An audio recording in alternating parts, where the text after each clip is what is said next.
Good evening. Hello and welcome to the already second meeting as part of a cycle of webinars organized by the Polish Humanitarian Action. This series of webinars focuses on the problem of hate speech online, an attempt at answering the question, how do we tackle the problem, how do we tame the issue, and how do we combat the problem? The title, or rather the question that will provoke the discussion today on this second meeting is, where is fear born? And indeed, the reality we've been living in for about a month now, the reality of war, is giving us many reasons to fear on all sides. Because this fear is first of all experienced by the people who are fleeing war, in people who are seeking a sense of security on our side of the border. But there's also fear on our side. Everything is changing, and the world that we are living in is losing its clear framework. And we're left thinking and worrying about the world tomorrow.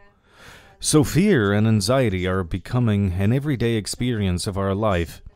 Therefore, this question about where fear arises and what fear is as an emotion, this is why these become important questions. And to help us answer these questions, we have Anna Cyklińska, a psychologist and psychotherapist. Hello and welcome. Good morning, or rather, good evening. Yes, now, on the last meeting, the first meeting we had a great pleasure of speaking to Tomasz Stawiszyński, a philosopher, and that interview was more philosophical in nature. We were focusing on the more general questions about the sources of various kinds of processes that are responsible for us being afraid and for us not managing fear.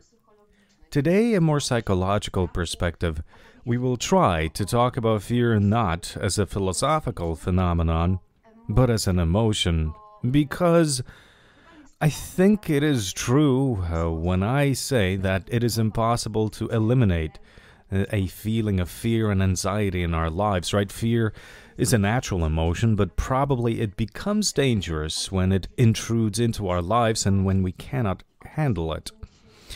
And that's what we will be talking about today. But first, Anna, I would like to ask you about what kind of an emotion fear is. Because we have very many negative feelings and emotions connected to fear. We view it as something negative, as something that needs to be fought or eliminated, and that we mustn't be afraid. But is that even possible? Tell me, please, whether complete elimination of fear would be something healthy from a psychological perspective. Yes, I need to say that fear has many different names because we're interchangeably calling it stress or anxiety, or some people even use the English word anxiety to label it. I think it would be advisable to differentiate between these words. That's because what we experience as fear in our body, it arises as a stress response. It is alertness, and it is a range of hormonal changes and also many changes on the neurotransmission level. It is a response that actually evolved for the reason of protecting us as human beings, but other animals as well have this inborn response. This response that enables us to step away from a car that is driving on the street and that we may step under, or it allows us to flee a burning building. So fear is actually valuable. We need to acknowledge fear and see it, because fear gives us hints as to what is dangerous. It shows us this alarm light flashing. However, it becomes problematic when it lasts too long. Yes, you have just said that fear is our natural defense response against threat. However, there's also a line beyond which fear becomes dangerous and bad for us. Where is that limit? Yes, I would also like to mention that this alertness in the body is something we may associate only with the fight or flight response, and some people also talk about a freeze response. So, in reality, this functions properly when we can actually fulfill that promise. So that means if there is a cause of stress that we can fight. In the case of fight, that would be a predator, or a source of stress that we can flee, which is, by the way, a more frequent strategy with us human beings. However, if in somebody is a situation that there's no exit out of, and if they feel this fear day after day, non-stop, and when there's just temporary moments of relief, when this experience becomes so bothersome and so long-lasting, then indeed this response is no longer natural to us, and it may be threatening to our body because there are chemical and biochemical processes taking place. Stress hormones that are lingering in our organisms for longer will have a negative impact on our organism, and it will be detrimental to maintaining homeostasis. They will be also negative to digestion and immunity building. On a psychological level, at that point, we may actually be talking about the development of a trauma that will manifest later in life, or we may be talking about a whole range of disorders such as stress response or anxiety disorders. Here we are of course referring to the situation of war, but on a day-to-day basis an excessive amount of fear and anxiety may lead to, or may be called, social phobias, or just a general anxiety syndrome. That is something that many people experience on a day-to-day basis. So in a situation when the whole world is afraid, this is going to further amplify, of course. You have just said that fear may be helpful to us, as it can help us detect, and it can help us find in the environment that we are in, that it may help us find these various dangers. However, you also said that fear itself, when it's uncontrolled, can be a danger in itself. So on one hand, fear is an emotion that, above all, protects us from what is bad, but secondly, it may also be dangerous to ourselves, to our environment, and to our health, but it can also be dangerous to our dear ones. I wanted to ask once again, where is the line? Where's the line between the good and bad fear, if it is possible for us to identify such a line, and if we can distinguish between good and bad fear at all? Yes, one of the strategies for emotional regulation is to label, to identify emotions in detail. As I said earlier, fear has many different names. So actually fear itself is a response to the events taking place there and then, here and now. It is a response to what we're experiencing now. So we may experience fear when we find out about war, when we're experiencing war, or when we are experiencing any other stimulus that is making us not feel well or feel threatened. That is when we will be experiencing fear. But any such response to something that may happen in the future, something that, a danger that we believe may be lurking in a moment, tomorrow, a month from now, this is something that we will be labeling anxiety as an emotion. So that is a concern about something that may happen in the future. On the biological level, this is an extension of the fear response, as in on an internal level, the mechanism played out may be similar, but on a psychological or cognitive level, it is no longer a short-lasted response of alertness and fright. It's not that our body may shirk or hop or respond automatically, but in this case, anxiety is a response based on over-worrying, and it may manifest itself in trouble sleeping, in trouble concentrating, because if our mind keeps wondering and visualizing different scenarios, including catastrophes, then obviously at that point the here and now becomes harder to grasp. I think that what we have experienced here in Poland in the first days of the war is exactly that. It was hard for us to focus on the day-to-day things. It was difficult to concentrate on work, on house chores, and it was even difficult to experience other emotions such as joy or even security. And that was because our brain, it has this tendency that the brain keeps giving us these hints and these cues and keeps imagining things, especially when it is being fed the information and the threats. So would you say that anxiety is fear that escaped our control and is out of control? Yes, we may say that. Anxiety is fear with a slightly, bigger ego, if I may use that expression. It doesn't know any limits.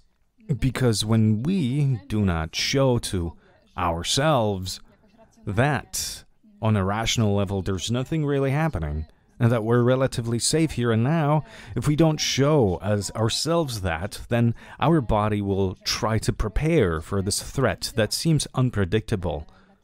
That's why this may partially seem like a logical strategy of our body that constantly wants to protect us, and paradoxically, this isn't working out. All right. I understand that fear is our response to a danger that is here and now, to what's happening at the moment, and that it is also an emotion that is natural, an emotion that is healthy, and an emotion that can help us. Whereas anxiety is a kind of projection. It's a departure from what's really happening. It's more of a process of me imagining further and further and more consequences. It's about visualizing and picturing the worst case scenarios.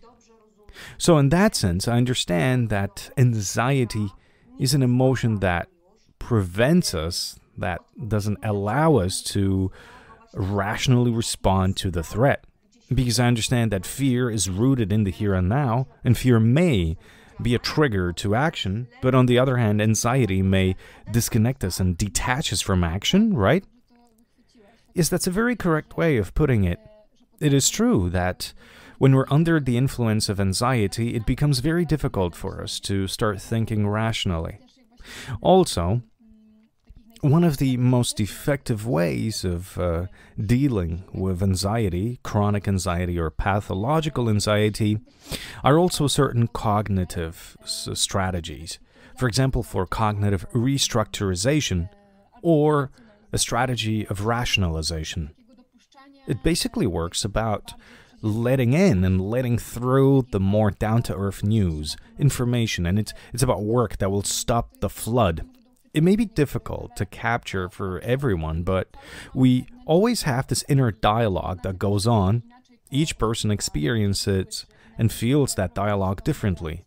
And these narratives may be different. It may be first-person or third-person narratives. So we need to imagine that in the case of a strong anxiety, this narrative is constantly centered on very negative predictions, even catastrophical predictions. It is a mindset and a thinking that knows no boundaries and may suddenly force you to pack your bags and flee.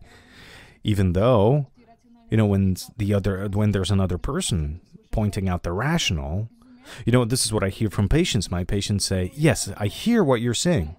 I understand your argumentation, but emotionally, I can't switch it off. Now, of course, it doesn't happen overnight. It's not that we suddenly lose the capacity to think rationally. Quite often, this depends on our personality traits, or it can be due to our experiences from the past, from our childhood, or our adolescence.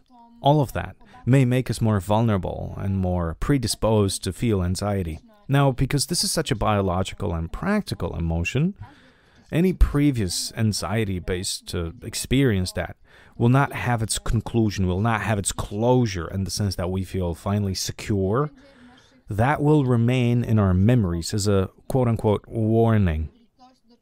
So, something that our brain may go back to very easily because of the connection between the amygdala, which identifies the significant dangers, and the hippocampus that gathers our memories, just to simplify things.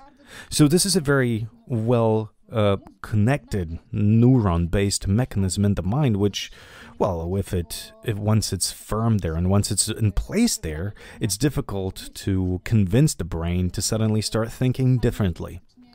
Sometimes certain things like that may seem out of control of that given individual. All right. So you have just said that anxiety, to a large extent, is an emotion that, at least in contrast to fear, it's going to be less rational. Probably it's something more disconnected from the here and now. And it seems that it's something based more on projections. I think there's a very interesting question there. And the question, to what extent do we think anxiety is born out of these projections we have, and to what extent sometimes our expectations and ideas about what may happen is actually something scarier and may evoke in us a wave of completely debilitating emotions to a higher extent than the real threat will. So perhaps I would like us to put our conversation here in the context of the events that we're not just witnessing, but events that we are to a large extent, part of. Because for over a month now, we've seen a war that is so close to us. And we're looking at millions of people from Ukraine who are looking for help in Poland. Now we'll get into more detail about the detailed responses, as in the here and now responses and why the reactions are so positive and what we can do so that that good within us can be sustained as long as possible and for us not to give in to that anxiety. But perhaps for now, I'd like to ask you, how do you as a psychologist explain that enormous difference between our approach to refugees today in 2022, when this war is so close to us, and when indeed there are millions of people going across our borders? And our approach, I mean, when I use the word our, I mean, I'm speaking broadly here, and I'm talking about the stance that Poland is taking, because in 2014 and 2015, during the war in Syria, we were also dealing with an enormous refugee crisis, and it seems such a paradox that back then there were hundreds of thousands of people, and Poland was not their destination, the migration and refugee routes were going along different lines. But still, it seems to me that the level of, okay, maybe I shouldn't say fear, but the level of anxiety back then was much higher. And the narrative in the media or in our homes, okay, at that time, it was much more anxious. Why is that so? It would seem that the threat of war or the threat of anything else that may be connected to a refugee crisis, we may think that it is much more tangible and much more serious today than it was 8 years ago. Yes, it wasn't just 8 years ago, but all we'd have to do is think back to 1 year ago when in the Belarusian border there was also a refugee crisis, and it's still ongoing to this day. I think from a psychological perspective, we can explain this as a cognitive error, or it could be a mechanism that is quite primitive, but it is something that we have to call the proximity effect. Ukraine is a neighboring country, and the people from there are perhaps people we've met earlier, and these are people who are... Anya, excuse me, let me interrupt you there, because I think we had a problem with your internet connection, and if you could just repeat the first sentence, maybe it was on my end, but excuse me, if you could just try and answer that question once again? Sure. I think from a psychological perspective, we can explain this through mechanisms that are based in cognitive errors of different kinds. So the people you've mentioned earlier, so refugees from Syria or from the Near East, these are people that have a different religion, a different skin color. And these are people who, geographically, they are also more distant. Yes, and they also have a different cultural code. Yes. From a very simplistic perspective that it can easily be filled with emotions and exaggerated, what we're looking at is an effect of a huge distance and maybe even a threat. Now, of course, any detail can easily be extrapolated and stretched across the general population. So, if we have an example of somebody from the Near East being a terrorist, then we can very easily exaggerate things or generalize things, and these are also cognitive errors, but we can then extend it across a whole ethnic group. And that's something that, unfortunately, many people were fooled into believing. Maybe that's an unfortunate way of putting it. However, the media is a tool that, for many years it has won over the trust of many people, and if at a certain point someone is using it as a source of manipulation, then, I wouldn't blame the ordinary citizens for them making the mistake. Actually, it's the person doing the manipulating that is to blame here. However, if the war is right behind our border, and if the Ukrainians are already in Poland, and not just in the big cities, but since they are here and they're working here and they've been part of the society actually since the start of the Ukraine war, and the war actually started 8 years ago, then based on that, what we're looking at is a proximity effect. Proximity also on the level of culture. After all, we have the same religion, although a different sect, and we have same skin color and a very similar language, even though the alphabet is different. So all of that creates that sense of closeness, of brotherhood. And maybe therefore, it is also maybe it's easier for us to understand the whole story because our country was also invaded multiple times by the same country. But the situation in the East, in the Middle East, the situation of all these conflicts there, it's much more complicated, and definitely it receives less media publicity. It's not that everybody follows it, and it's not that everyone knows when to expect a wave of refugees and how they should respond. That is why I think the reactions are so different. Of course, what makes me think is that we're still looking at those two refugees crises on the two borders, and the responses are still so different, radically different, and I'm wondering by myself whether this is going to change in any way. However, I think the publicity given to the refugee crisis in the Belarusian border, that has gone silent for the past couple of months, and that's because the media doesn't have direct access over there. So indeed, it makes you think, and I'm very curious how things will go. Yes, but question is whether we're more afraid or whether we more easily fall into the trap of fear when we are confronted with things that we don't understand, things that are alien to us, things that are not part of, things that we cannot relate to as closely. I understand at that point we tend to more often project these fearful visions and scenarios. And I understand at that point it becomes easier for fear, for anxiety to become a trigger of aggression and hate. And responses that perhaps are also defense responses, but they are very negative. Yes, and these more aggressive responses, be it verbally aggressive in the social media space, or if we're thinking about the general attitude, they are all resultant of the fear, or they are a result of uncertainty. That's because we often don't have a direct experience, but instead we just take in what the media is giving us and what the social narratives are. It becomes easier to imagine that scenario. So what we're responding with is a response of fear and fight. That's why we find many negative comments that are bordering on hate speech. And hate speech in this case is going to be an expression that purely applies to minorities. Now, of course, we will be diving into hate speech in a moment, and we will be talking about how hate speech probably most likely follows from this uncontrolled anxiety and how later that anxiety transforms into aggression and hate.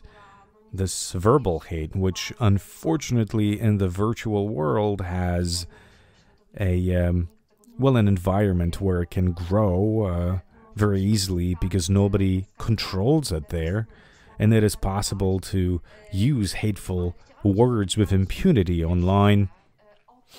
But I wanted to ask you about something else. I wanted also to ask you whether anxiety can be a tool in the social dimension. This is actually something that we have referred to on the previous meeting. We have talked about the problem of information war.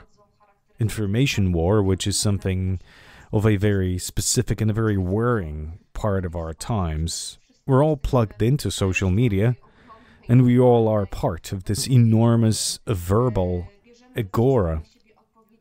And because of that, we take responsibility for our reactions, but we are at the same time very vulnerable to all kinds of communication that may have a subliminal message and that may trigger our emotions in a certain way. So when I'm referring to the information war, which is also a new form of war, and it is something we're seeing now, we are seeing this information war being waged, I understand that anxiety being the fear that we cannot properly identify and that we cannot tame in ourselves, it may be that tool. Would you say so? Oh, excuse me, I'm sorry, but I lost your last sentence.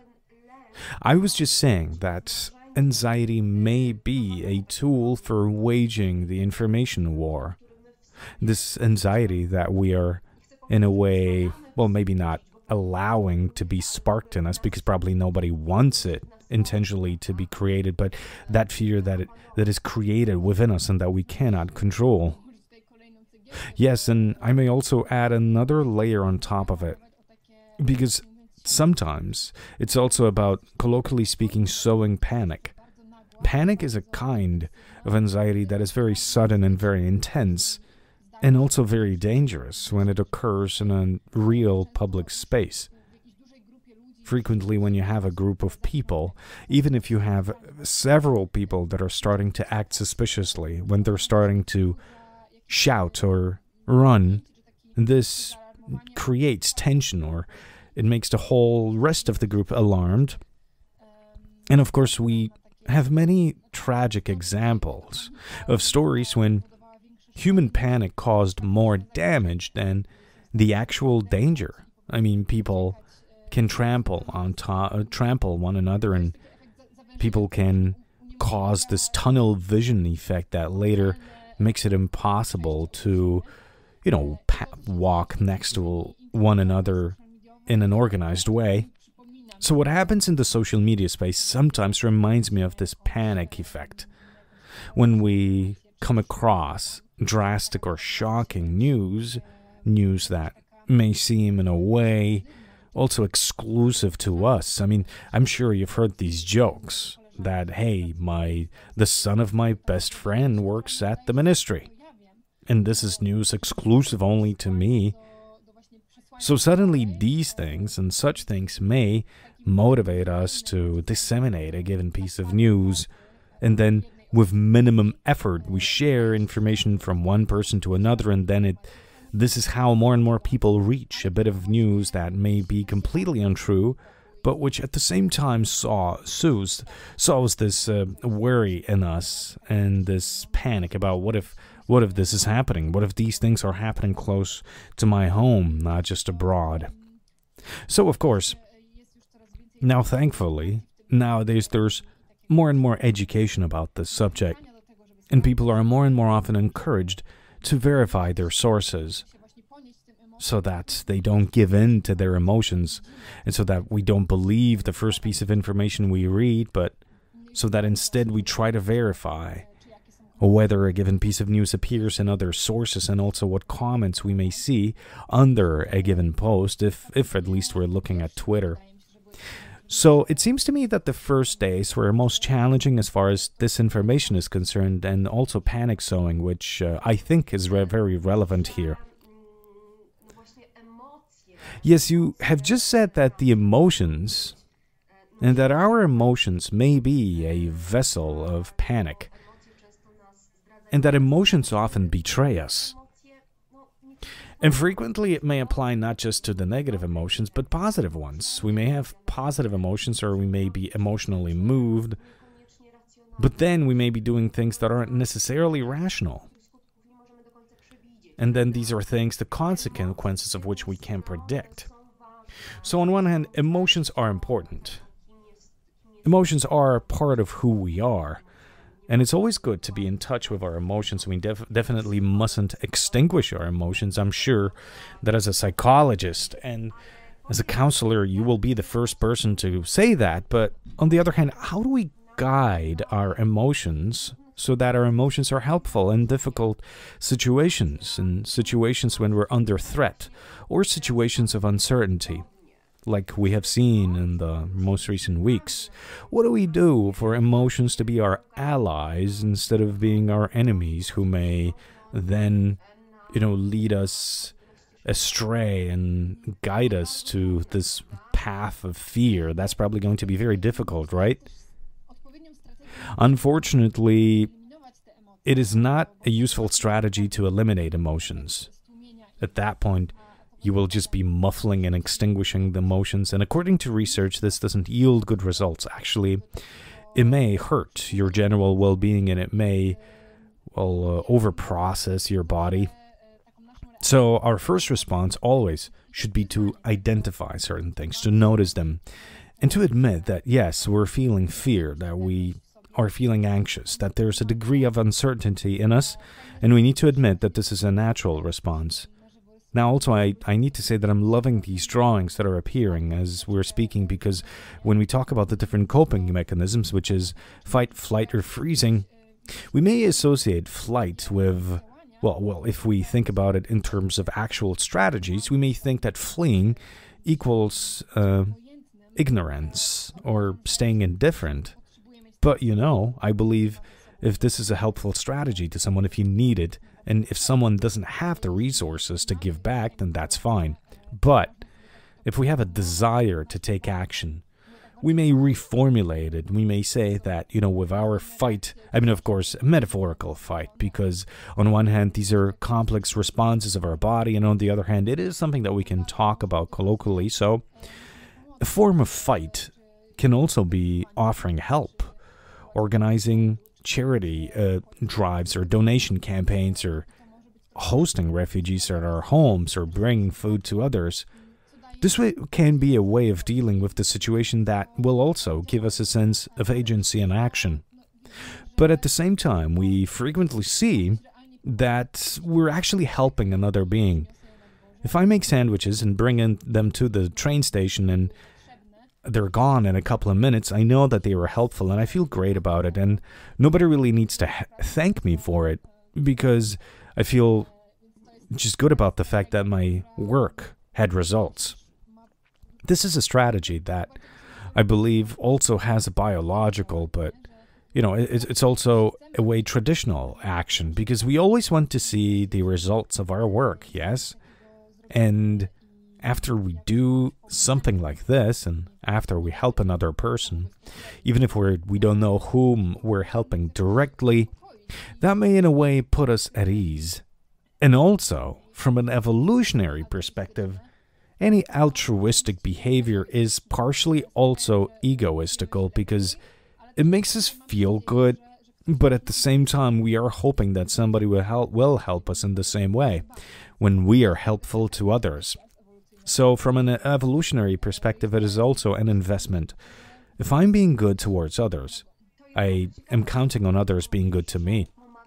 It's so interesting what you're saying, because you're saying that helping is a form of fighting the fear and anxiety, that the sense of agency we regain when we're helping and when we're giving back is also our way of dealing with helplessness in the face of the chaos that we suddenly are exposed to in an unknown situation, a situation when our world and the organization of our world is crumbling before us. So helping from an emotional perspective, from a psychological perspective, may be a form of fighting fear, right? Yes. Yes, it definitely is something that depends on the situation. But if we were to think about it in more day-to-day terms, always when we're talking about anxiety disorder therapy, and even if the fear is an obstacle in our day-to-day life, then actually the safest technique to, in a way, overcome these emotions or to change them into something safer is going to be utilizing small steps. You never want to jump into the deep end because deep waters are unpredictable. We have to learn about a subject piece by piece. Once it becomes more comprehensive and safer to us, things will become easier. Same goes when we're talking about fear of public speaking. We don't immediately start by giving a huge speech in front of an enormous audience, as that just seems terrifying. We look for small steps and small reinforcements. I become more familiar with doing something, and if I receive a positive response, if, I managed through it, if I survived, then I am more keen on trying again, and perhaps I will take on a larger task. It's a biological mechanism that we can use to our benefit. So based on what you're saying, I understand that the situation of a threat, and at this point we don't have to be talking very generally, but instead we can boil it down to the situation that we are in right now in Poland. Okay, so the fear of war, and the fear of the unknown, and the fear of the consequences of these events that are so close to us. But also the war that is taking place right now in the Ukraine, and that's of course not the only war in the world, and there are more conflicts, and there are more places that are affected by the chaos of war. So are different ways of dealing with this. I mean, so far what we have identified are that we can fight that fear, and we can fight that fear through taking action, altruistic action, helping others. On one hand, we have that sense of agency, and we also bring more order to reality because we add at least a small building block to keeping it more organized. But on the other hand, we have, and I'm wondering whether this is another way to respond to the danger. The other way is fleeing. Fleeing would be the previously mentioned anxiety. So it is an escape, a disconnection from a sense of agency. And it is more about giving into these fantasies and ideas about all the other bad things that may happen. And I think that in our reality, even now in Poland, these two layers are actually meeting. That's because on one hand we have people, and probably this includes people listening to us now. We have activists. We have volunteers that are taking action and who want to help. And that way they're trying to deal with their fear. But then on the other hand, we also have people who are responding to this danger in a way that is very negative. And at that point, we're dealing once again with the problem of hate, a verbal hate. And it's that fear, or the anxiety that manifests itself in a kind of aggression. So therefore, these people who are helping, they're also vulnerable to another threat. They're exposed to another threat because there are people who are afraid in this sense that they don't want to help. And their way to provide themselves with security will be to attack those people who are trying to help. Am I understanding things correctly here? Yes, you are, and that may follow from this primal fear about the situation. What we're looking at is also the effect of wrongful attribution, of wrongful assignment of what was the stimulus and what is my release.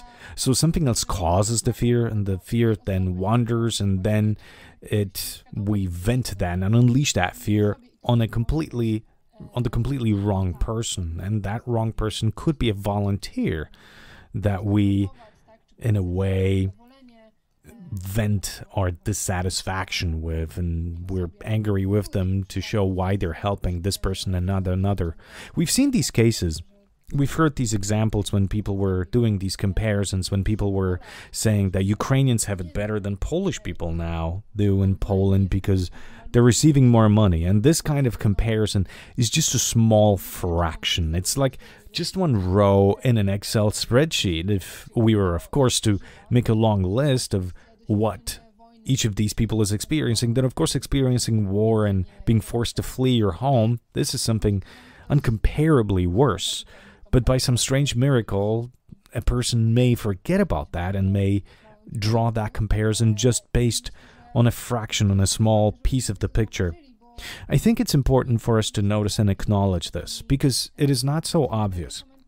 We do see these comments, and we may then think about who's right, and we may take sides in our mind.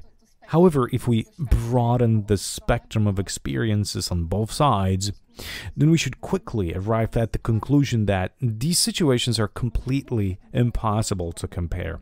We also may say that we're feeling fear and anxiety and we worry, but it is still a chasm, a huge gap relative to the experience of even the Ukrainians living in Poland who have family in the Ukraine, let alone the Ukrainians who are still in their country, or Ukrainians who are right now choosing to leave or to go back. Because right now we're seeing that there's migration the other side. Many people are coming back to Ukraine. So they are dealing right now with enormous uncertainty as to what they're going to see in their country and whether they are making the right decision and if their choices make sense. So, of course, we can be evaluating and we can be judging things from our comfortable position. You know, we may read something that seems like, a trifle of an evaluation.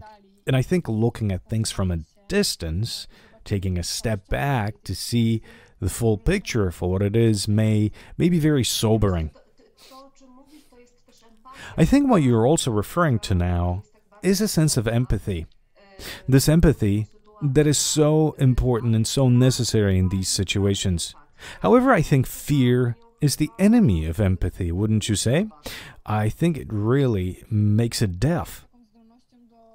Empathy is actually the sense for the ability to feel for others, but also to direct our thinking based on co-feeling in terms of what we should do. If we're feeling strong fear and if we're thinking just of the biological effect, then we're thinking just of ourselves or the people closest to us. And at that point, it becomes difficult for us to empathize with a broader social group. Although, it seems to me that this is how it should be directed, in the sense that if we are worried, and if we're experiencing anxiety, then often we're anxious and we're worried about the whole nation, or the whole family, or the whole city that is being shelled. So these subjects, they are related to some degree. And of course, it all depends what kind of fear we're talking about here. Yes, indeed. I also think that this empathy that is so necessary and so helpful, I think it's important for us to understand it. It's all about trying to imagine the reality of the other person who's facing an enormous problem, a person who's feeling that experiencing those unfortunate events. I think that another defense mechanism some people have is not wanting to empathize, because we may be afraid that if we let the experience of the other person into us, that, those unfortunate dire events, they will also become part of us, right? And that we will feel them too. I think this is very challenging, and many people who are directly inviting refugees to their homes, I think they should, activate that fear in them, because fear also has a mobilizing function. Fear shows us what we should do to deal with a situation. as I mentioned before, when I was talking about helping, fear can be used in that way, right? And fear also allows us to, well, in a way, empathize with the other person and allows us to manage the situation that we are in.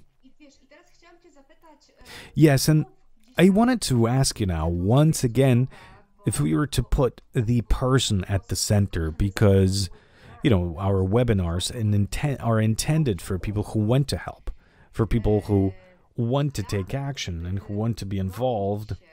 So how do we defend ourselves, or how do we react to some other person's fear? Because we've been talking right now about how do we cope with our fear, and how do we make sure that this uncontrolled fear turns into anxiety. That one of the ways is to identify, to label these emotions, and to transform fear into agency, such as helping. But how do we manage, and how do we deal with the fear of others? This fear that is bad, a fear that is attacking, that has these teeth. And what do we do about the fact that we're trying to organize our reality, and that we're trying to give back and to bring some goodness to our closest environment? And how do we deal with the fact that we instead, by doing that, we are coming up against negative stimuli online? Now, of course, the easiest response would be, well, just don't worry about what the other people are saying, just go on doing your thing. But it is exceptionally difficult, because we're all built in a certain way. Of course, people vary, but some people are more or less sensitive, and the more sensitive ones find it difficult when they're reading their negative comments, and their value system is under attack. So my question now is, how do we deal, and how do we manage, and how do we cope with the fear of others? Not our fear, because, well, we discussed our fear to some degree, but how do we respond to the fear of the other people, and so the fear doesn't change us, and for the fear not to sap our strength? Yes, that's a paradox. The people who are more sensitive, who are more socially sensitive, and who are more eager to help, these people, when they receive negative feedback and negative comments, they are going to take it harder, and it will be more difficult for them to just not worry about it. However, what I think is the basic strategy at that point is to set certain boundaries and to confront. Because especially if a comment or if a kind of message is aimed at us that is aggressive, then the basic strategy, of course, is to confront and to directly name things, to label things, to say that, well, a certain boundary is being crossed, and that it is not. And what we're receiving is not constructive criticism, but that it's something that is hurting us. Of course, it's not easy, and obviously it depends on the individual case how we should respond or write back.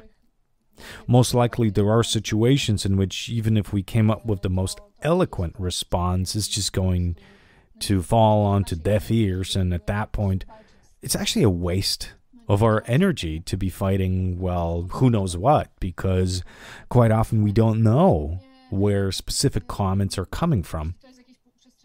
But if we're looking at the public space, and if someone can come across such posts, I think this kind of confrontation and, setting the boundaries, showing the limits and showing our perspective, and I think explaining why we're doing something and why we believe something is good may also impact the other readers and recipients, and it can also impact our sense of agency, because writing these things will remind us why we're doing something, why we hold our beliefs, and it will allow us to show others why it's important.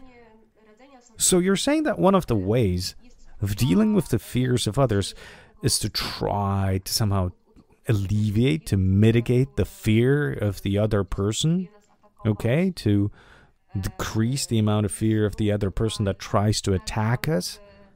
And I understand that, once again, at this point, it would be important for us not to give up this attempt at understanding the motivations, and it would be important to be also driven by empathy and to try to enter into a dialogue with such person.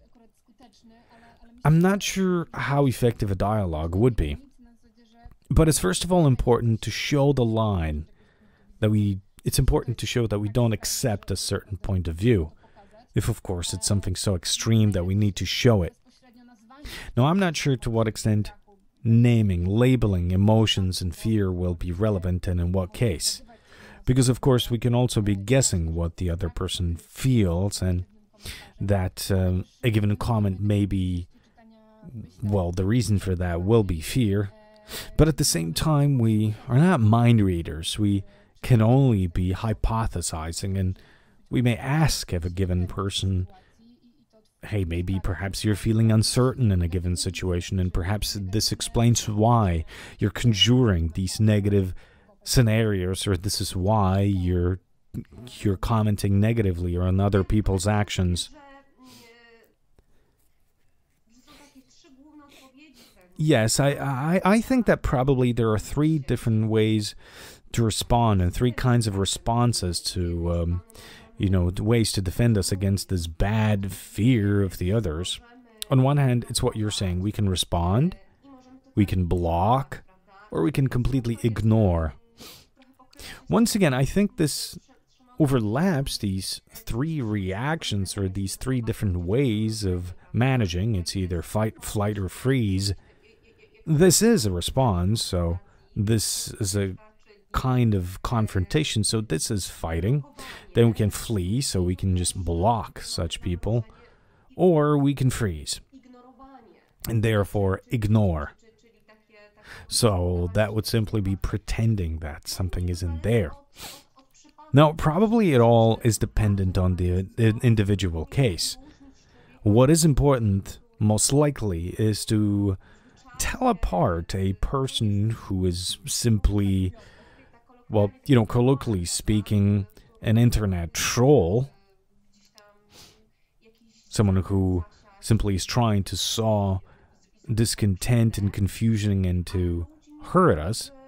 We need to tell a troll apart from someone that we can get into a dialogue with. I think that's an important aspect.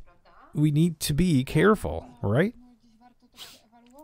Yes, it is important to make that evaluation before we start that confrontation and we write a response, whether, well, in a given situation, there is grounds for a dialogue at all. But what is important is sometimes confronting a third-party group, or, well, a group in general, because if a comment is against another person, that third person was just going to feel hurt, or they're going to be alarmed, and often their response could be, what, am I doing something wrong, or maybe I should stop, or maybe I should alter my course of action. I think confronting that with a third person may broaden our perspective. If someone reassures us, when we hear from another person that perhaps, well, the negative comment was intentional to just cause commotion, then perhaps it will be easier for us to deal with these emotions by ourselves. Now, of course, this is already being used in different supervision groups that psychologists and psychiatrists have, and also groups for volunteers. I mean, there's a good reason why supervision groups exist for these groups. It just works.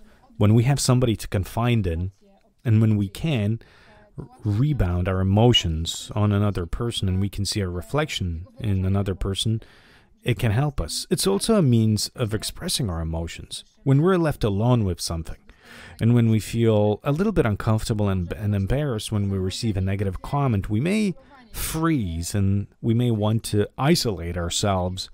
We may feel, well, uncomfortable because somebody wrote something, and perhaps we will choose not to talk to anyone about this. And this is then shows fear, and shameful, and shame is an isolating emotions. So, it depends, because we may be dealing with a troll, somebody who didn't really focus much on analyzing the situation, but it's someone who simply needs to respond in a way that's very simple, and at that point, it doesn't make sense to worry about what they're saying. Yes, I suppose that if our response is freezing, as you said, so to feel that embarrassment, this is probably the first step to departing our values. If we're starting to feel embarrassed about, if we're starting to feel embarrassed about, if something is becoming a problem, okay, to us, then I think this is a moment when our system of values may become strained, and probably that is the worst thing that may happen. That could be the most negative consequence of someone sowing these negative emotions online.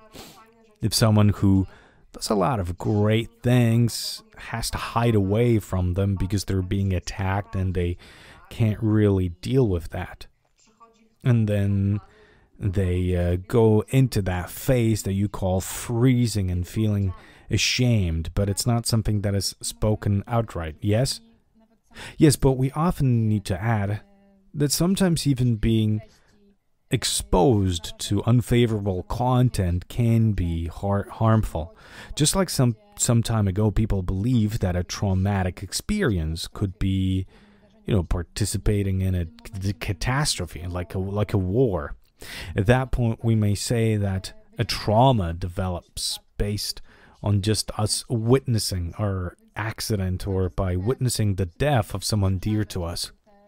In psychology, we keep broadening that frame and we add more and more nuances, and I think screening certain messages, filtering them, reading them, and even if the information isn't directly about us, but if our identity is built based on values of, wanting to help, if our values are simply about tied to, the organization, Polish Humanitarian Action, that we are here thanks to. Reading certain comments about that organization may make us feel negative emotions, and it may make us feel concerned and worried. Our response may be wait. So there are people around us that honestly have these completely different views that are so, not consistent with something that is so obvious to us.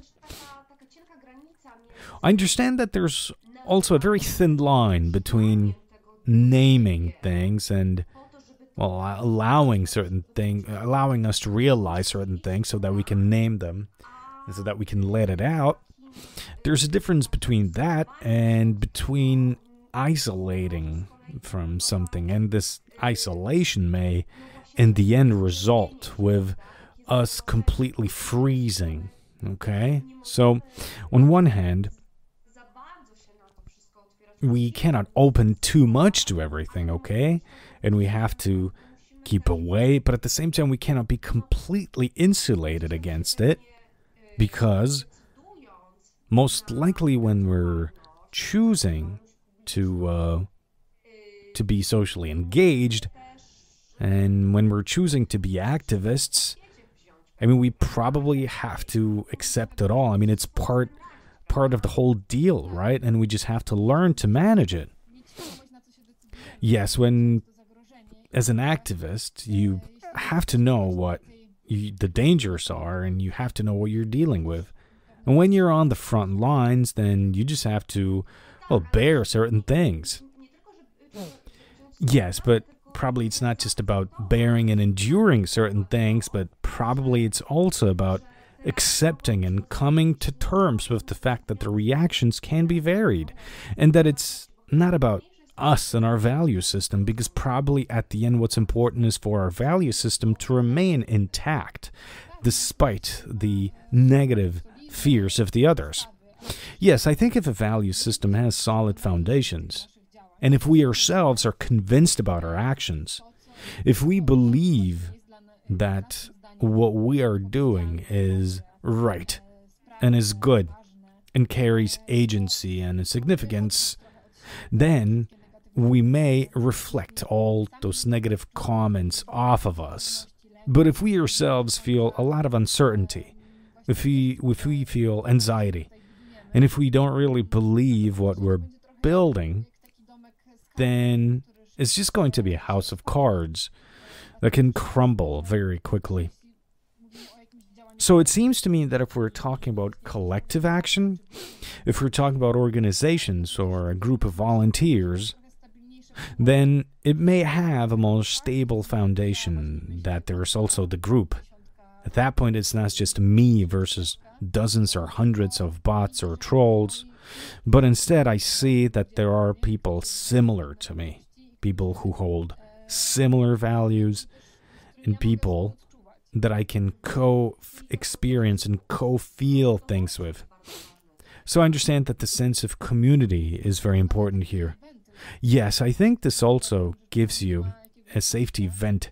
I mean, sometimes there's no outlet, right? And honestly, often dialogue can help us if we go back to that point. But it's also important to feel that we're not alone in this whole situation.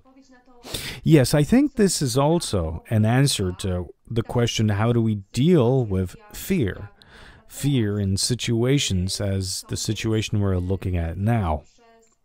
So I understand that it's through naming, through identifying, and through conversations. I mean, if you are aware that this fear isn't just within you, but that it's also in other people, and that you have a right to it, and that you have a right to be afraid, then also you're going to disarm, diffuse all of that, right?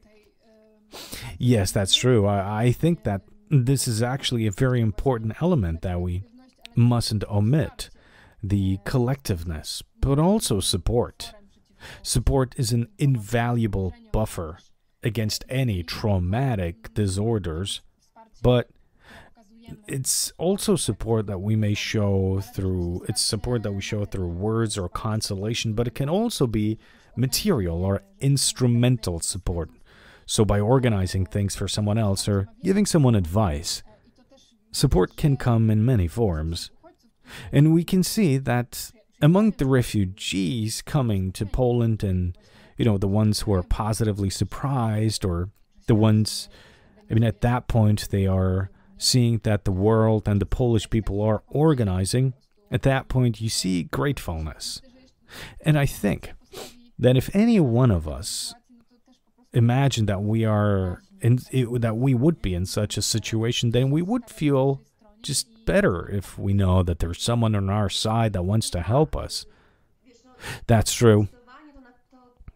Yes, definitely. This is probably a sentiment that we are all sharing. A sense of enormous relief, and perhaps also a sense of pride that over this past month, Polish people have been acting so wonderfully. We're hosting people at our homes, and there's thousands of volunteers on train stations and aid centers. Everyone is helping. Okay, maybe not everyone, but a vast majority of the Polish are helping, and this is a wonderful response. Yes, and also many people are involved to the degree they can. That's true, to the extent they can, and depending on their resources and their time availability. However, I think over this past month, we have witnessed a collective response to fear through help, which is actually magnificent. It's wonderful, and it's very encouraging, and it's moving many times. But at the same time, I'm wondering here.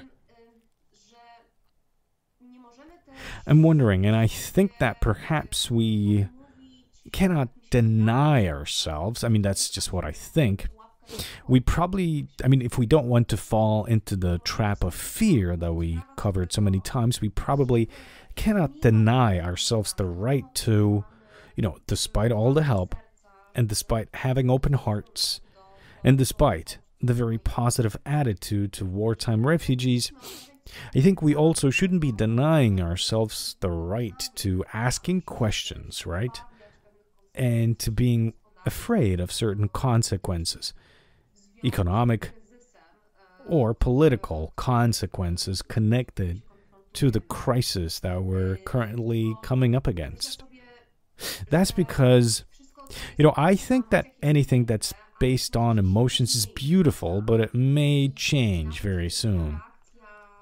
And even if our response is, the response is on the grassroots level, it's absolutely admirable, but still, that can change. And it can change, if we consider all kinds of factors, and be it economic, and probably mostly economic, but also social. I mean, it would just be enough if something happened, right? And at that point, these emotions could change.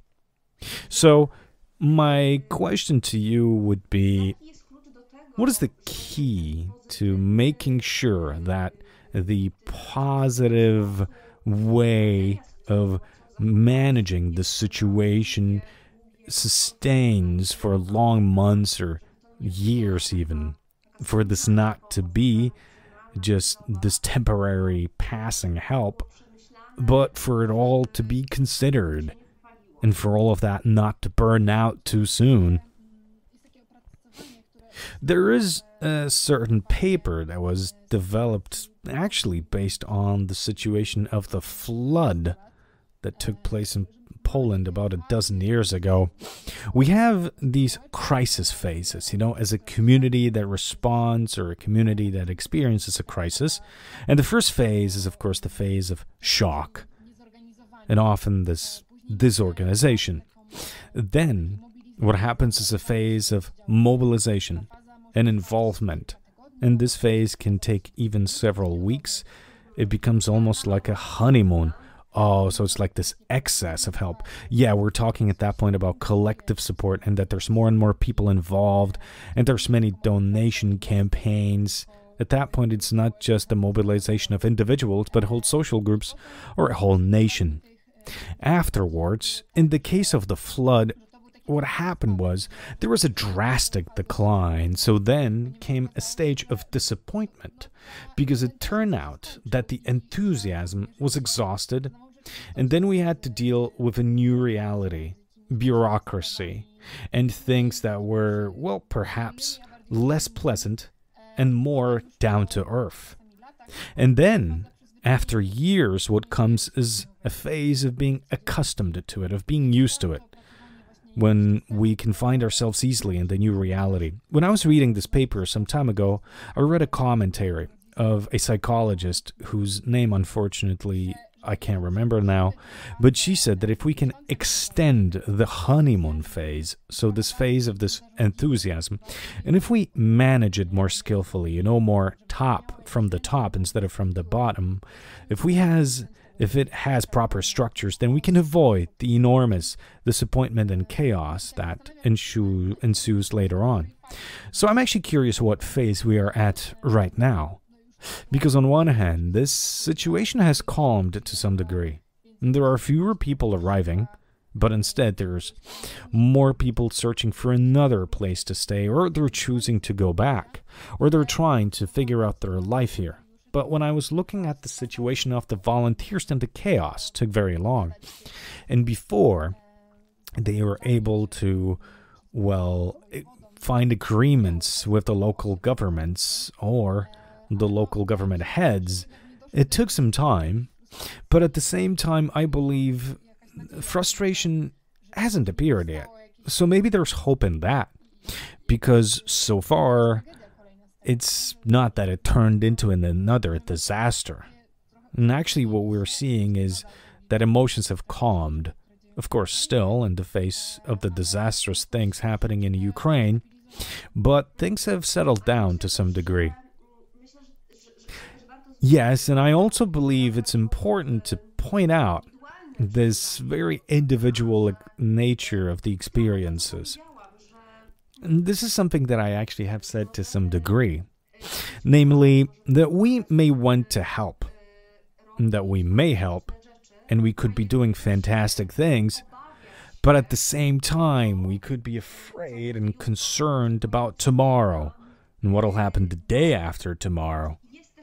Because there's this thing as this pressure, okay? A pressure that appears from the outside, a pressure that we, mustn't, that these questions and these doubts that we mustn't be even allowing these to emerge within us. And that may lead to a strong shift. And that's what I'm curious about, and I'd like to ask you about. Would you say that naming, that identifying our doubts and acknowledging our doubts doesn't need to be in conflict with action, okay, and helping, right? And that, in fact, we may be hosting a family, and that we may be involved in charity and donation groups, and we can be doing volunteering, but that at the same time we can be feeling this and fear about a totally changing reality. And it doesn't mean that we're bad. That simply means that the surrounding reality is being transformed, and it's better probably to acknowledge that and to give a space for that instead of just muffling it and extinguishing it, because fear that we're trying to extinguish is just giving rise to bad things, right? Yes, let's try and imagine a situation in which somebody's switching off the fear, but they want to help. And let's say they host several families in their home and they stop going to work because they have to do other volunteer hours. That will lead to chaos, to disorganization. If you don't take into consideration the future consequences, you lose control of the situation, because at that point, you constantly need to, it is important to also maintain an everyday standard life. So accepting this fear and thinking about it, but of course in a rational perspective, it's about thinking, okay, how long can I be helping others based on my finances, or maybe on account of my family situation, or maybe considering my health or other aspects. These kinds of considerations allow us also to help others better and probably more rationally. Although, even though these emotions are very important, and even though these emotions are a driver of fantastic actions, we, if we lose control of them, they may lead to the fact that we may want to do too much, too well, we push it too far, and then the effects in a longer time span may be completely opposite to what we intended. Yes, and also what's interesting, anxiety is not far from enthusiasm and overexcitement. Of course, in a more neutral situation, not a situation of war, but let's say a situation of public speaking. One person may feel terrified, and it is because it is not their way of self-expression. And then for another person, this may be an ideal situation for self-expression, and that person may be excited about that situation.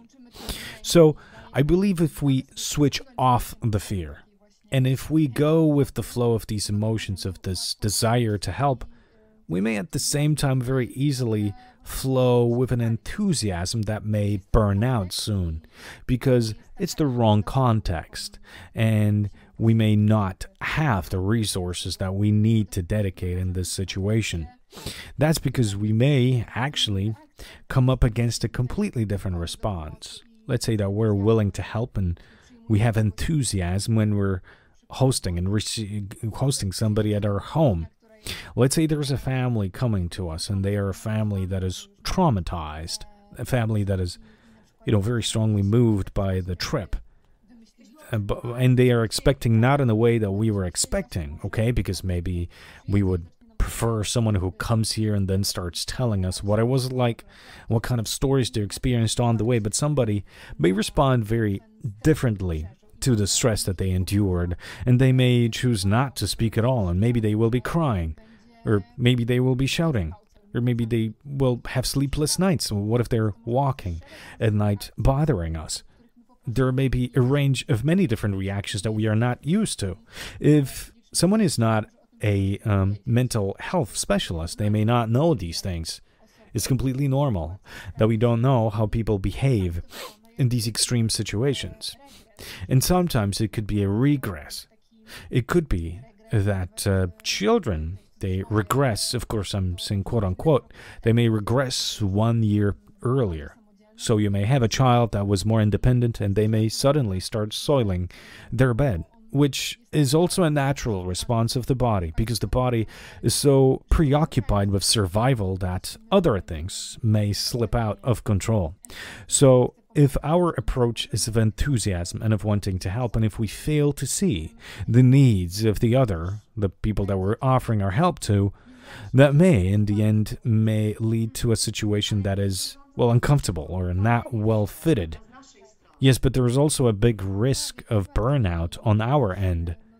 That's true. That's why I think it's important for the intentions and actions to mutually complete one another.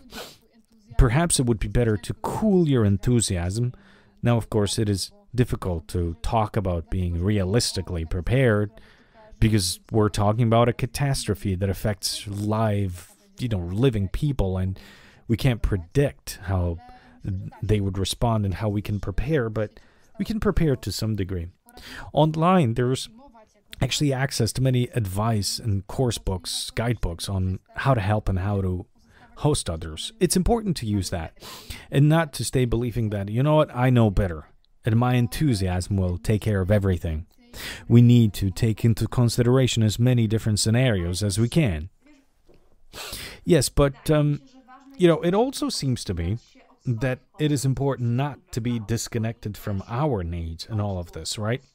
And from our feelings and our own fears and our doubts, and also our, sometimes it's just fatigue, or sometimes it's frustration.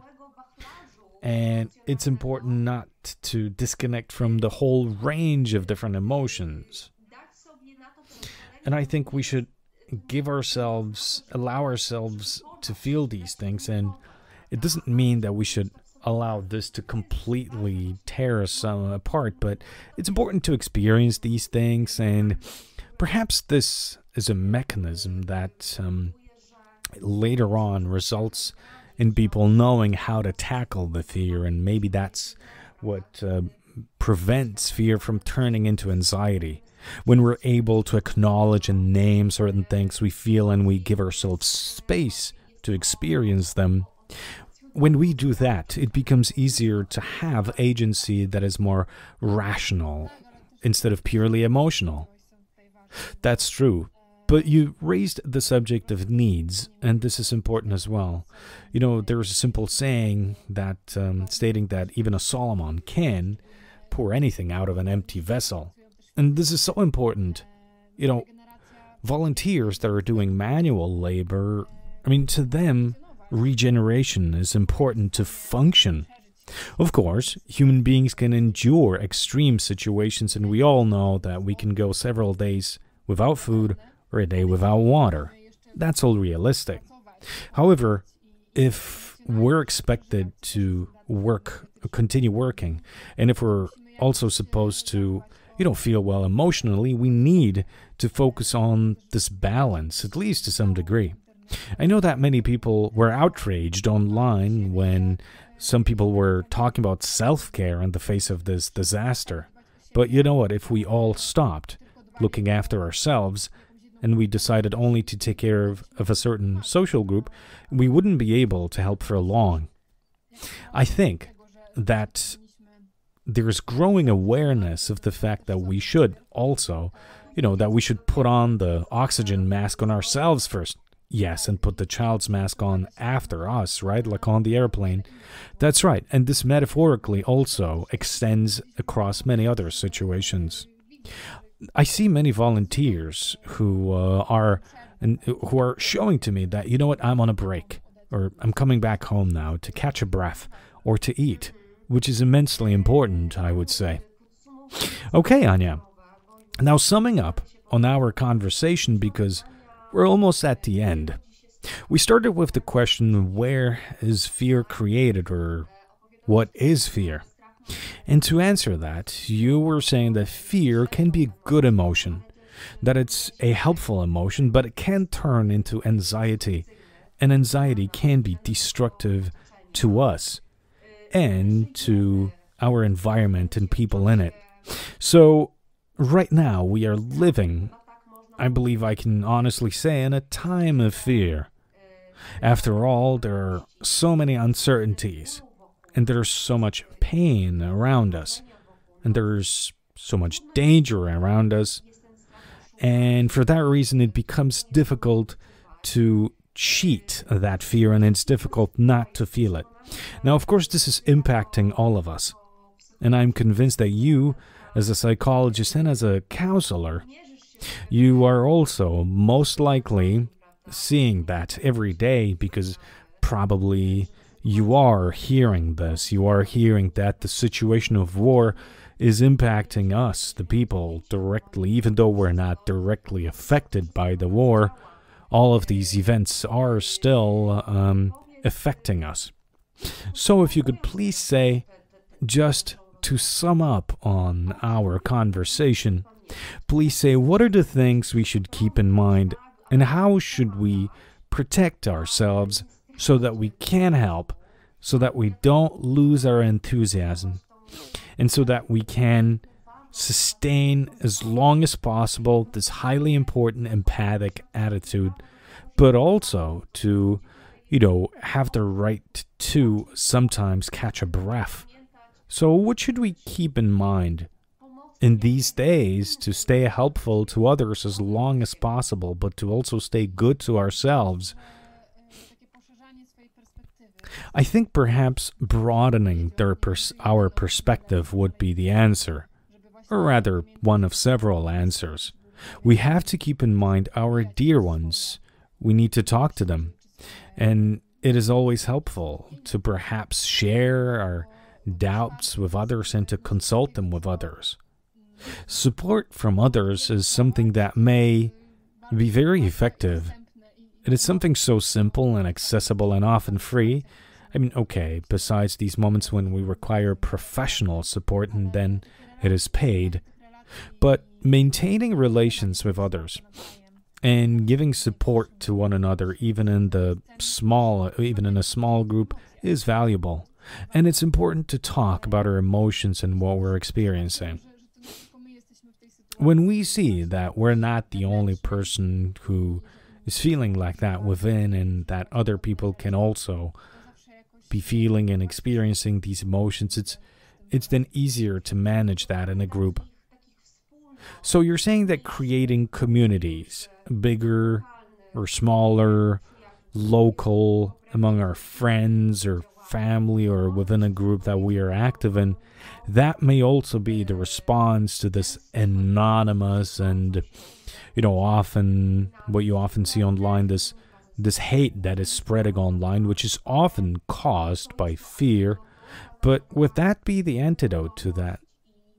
Community, right? And perhaps resting our value system, also, in contact with others and reassuring ourselves in the fact that we're not alone in it. Yes, I think this is an asset, especially in these times, in these post-pandemic times.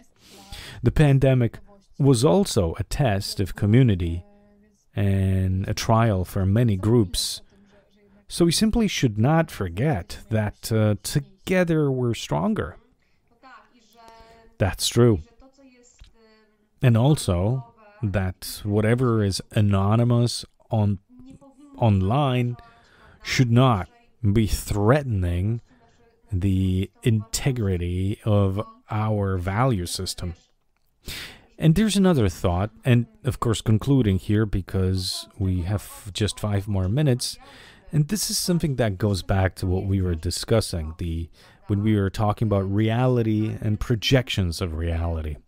So this meeting with the other person in real life, meeting the Ukrainian refugee, that meeting turns out to be a very different experience. Often it's so positive and so human, an experience that doesn't incite this fear in us that we would feel when we're projecting the unknown hypothetical other that we may have seen a mass fear in relation to in 2015 and 2016. So again, it's about the other person, and it's important to verify our feelings through exposure face-to-face to another person.